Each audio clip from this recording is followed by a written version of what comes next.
Our Father, who art in heaven, hallowed be thy name. Thy kingdom come. Thy will be done on earth as it is in heaven. Give us this day our daily bread. Forgive us our trespasses, as we forgive those who trespass against us. And lead us not into temptation, but deliver us from evil. Amen. Ama namin, sumasalangit ka. Sambahin naman mo.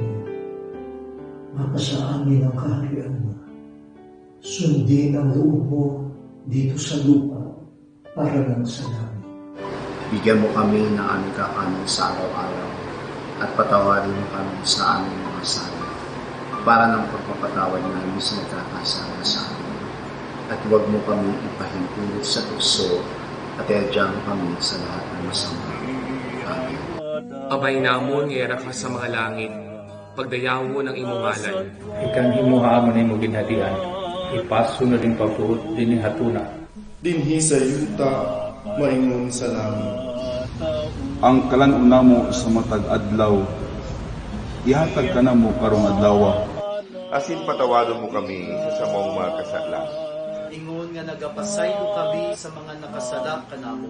Kag dili mo kami ipagdaog sa mga panulay. Hinunoo, luwason mo kami sa kalaot. Amen. Padre nostro, che sei nei cieli, sia santificato il tuo nome. Venga il tuo regno, sia fatta la tua volontà, come in cielo, così in terra. আমাদের দৈনিক অন্ন অদ্য আমাদিগকে দাও, এবং আমরা যেমন অপরাধীকে ক্ষমা kuri. Siring na pinapatawad niya mo ang mga nagkakasala sa mundo. Inakammet baybayan nga manugod iti suliso. Ilaban mo kami, inged, maugas. Amen. Ihadawi manda kami, siya minay panlawan mi.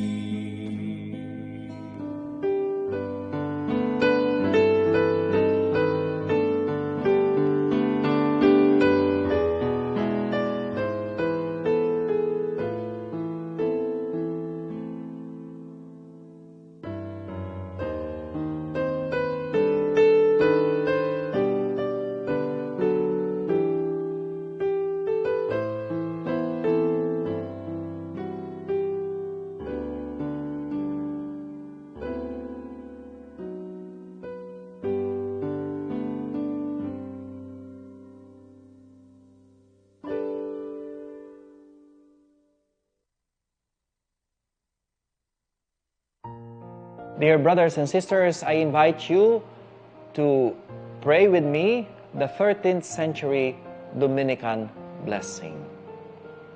Let us all be aware of God's abiding presence in our midst.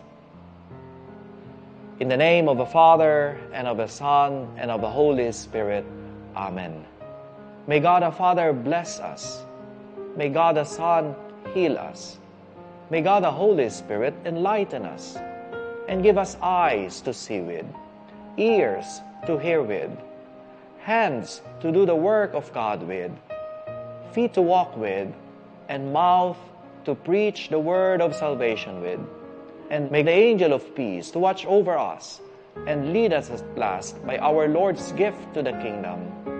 We ask this through Christ our Lord. Amen. In the name of the Father, and of the Son, and of the Holy Spirit. Amen.